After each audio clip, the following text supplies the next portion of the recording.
सुबहाना की सूरत, कुल हु अल्लाहु अहद की सूरत या कोई कलमा कोई सुना देंगे आप? कोई भी कलमा, कोई भी मुस्लिम धर्म का कोई भी कलमा एक आप सुना दूँ? सुना जी सूरत आती है, सुना दीजिए। मैं भूल गई हूँ सर, सॉरी। कोई भी इस समय कोई भी सूरत याद ना? ना रे, अच्छा, 5 नमाज होती हैं, 7 होती हैं? 5 होती हैं, फजर, ये मगरिब, और सुबह फजर से पहले कौन सी होती है?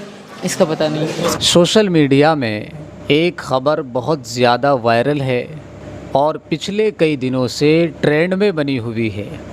हर तरफ उसी का शोर है, उसी का चर्चा है, उसी की बातें हैं। छोटे छोटे न्यूज़ चैनलों से लेकर बड़े बड़े न्यूज़ चैनल इस ख़बर को दिखा रहे हैं, शाया कर रहे हैं, उस पर बातें हो रही हैं, चर्चाएं हो रही हैं। वो ख़बर क्या है? एक पाकिस्तानी लड़की जिसका नाम है सीमा हैदर और जिसके 4 बच्चे हैं, उसका शौहर बाहर विदेश में कमाता है।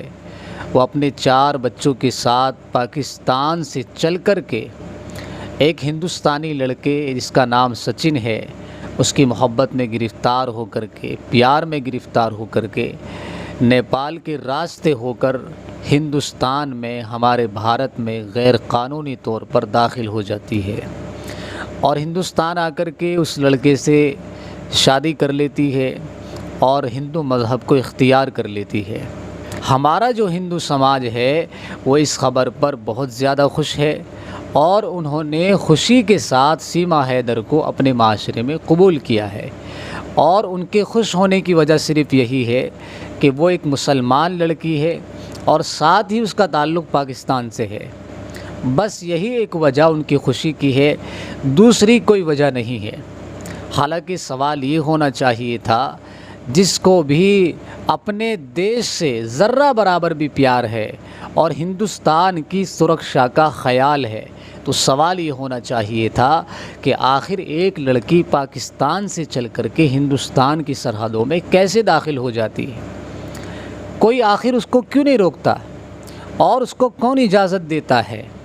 अगर हमारी सरहदों का ये हाल है, इतनी गैर ज़िम्मेदारी वहाँ पर बरती जा रही है, तो कल को कोई भी शरपसंद फसाद फैलाने वाला हमारी सरहदों में दाखिल हो सकता है और देश को नुकसान पहुँचा सकता है। लेकिन इस पर कोई बात नहीं हो रही है। हमारे भाइयों को एक चोरन मिल गया है मुसलमानों को चिढ़ाने के लिए, मुसलमानों को उछालने के लिए कि एक मुसलमान लड़की ने गैर मुस्लिम से शादी कर ली, बस यही उनके लिए काफ़ी है। देश की सुरक्षा गई भाड़ में, इससे कोई मतलब नहीं।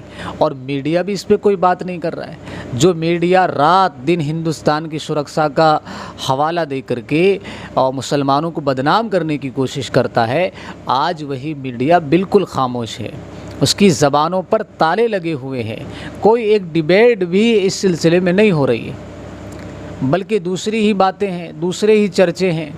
बहुत से न्यूज़ चैनल दिन ब दिन उनका इंटरव्यू ले रहे हैं, लेकिन कोई भी हिंदुस्तान की सुरक्षा को लेकर के सवाल नहीं कर रहा है। अब सवाल ये पैदा होता है कि आखिर ये लड़की है कौन, जिसके 4 बच्चे हैं, शौहर विदेश में कमा रहा है और छोड़ करके जो है अपने हिंदुस्तान में आ जाती है अपने आशिक के घर। बहुत से लोगों का कहना यह है कि कोई गैर मुस्लिम है, मुसलमान है ही नहीं। इसका रहन सहन, बोल चाल, पहनावा, इन सब चीज़ों से ये बात ज़ाहिर होती है कि ये कोई गैर मुस्लिम ही है। एक इंटरव्यू लेने वाला इससे पूछता है कि भाई कोई कलमा सुना दो, मुसलमानों का जो कलमा होता है वो सुना दो, नमाज कितने टाइम की होती है, उनके नाम क्या होते हैं वो बता दो, और जो सूरतें नमाज के अंदर पढ़ी जाती हैं, जो दुआएं पढ़ी जाती हैं, उनमें से कोई एक दुआ, कोई एक सूरत सुना दो। तो इस सवाल पर जो है कोई जवाब नहीं मिलता। कोई सूरत याद नहीं, कोई कलमा याद नहीं, कोई दुआ याद नहीं, नमाज़ों के नाम याद नहीं। हालांकि ये चीज़ें बहुत ज़्यादा मामूली होती हैं, हर मुसलमान को याद होती हैं। कमज़ोर से कमज़ोर मुसलमान भी उसको कोई ना कोई कलमा याद होता ही है। नमाज़ों के तो कम से कम नाम याद होते हैं, लेकिन उस औरत को ये भी याद नहीं है। तो इस हवाले से जो है बाज़ लोगों का कहना ये है कि ये कोई मुसलमान नहीं है, ये सिर्फ प्रोपेगेंडा फैलाया जा रहा है कुछ लोगों को खुश करने के लिए, कुछ के जज्बात को ठेस पहुंचाने के लिए कि ये कोई मुसलमान लेडी है, हालांकि ये हिंदू लेडी है।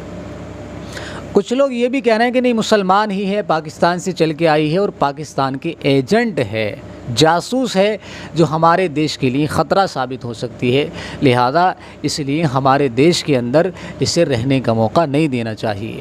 اور بات کسی حد تک یہ درست بھی ہے کہ کوئی عورت جو غیر قانونی طور پر اپنے بچوں 4 بچوں کی ماں ہو کر کے اپنے شوہر کو چھوڑ کر کے، جس سے 4 بچے ہیں، جس نے کما کر کے باہر ودیش سے اس کے خرچے پورے کیے اور گھر خرید کر کے دیا، اس شوہر کو دھوکہ دے کر کے، فریب دے کر کے جو ہے ایک لڑکے سے غیر قانونی طور پر محبت کر کے ہندوستان میں داخل ہو جاتی ہے، تو ہمارے ہندوستان کے اندر اس کو جگہ دینا کسی حد تک بھی درست نہیں ہے۔ جہاں تک ہندوستان کی سرکشا کا سوال ہے، اس پر بھی غور و فکر کرتے ہوئے اس عورت کو یہاں نہ رہنا دیا جائے تو زیادہ بہتر ہے۔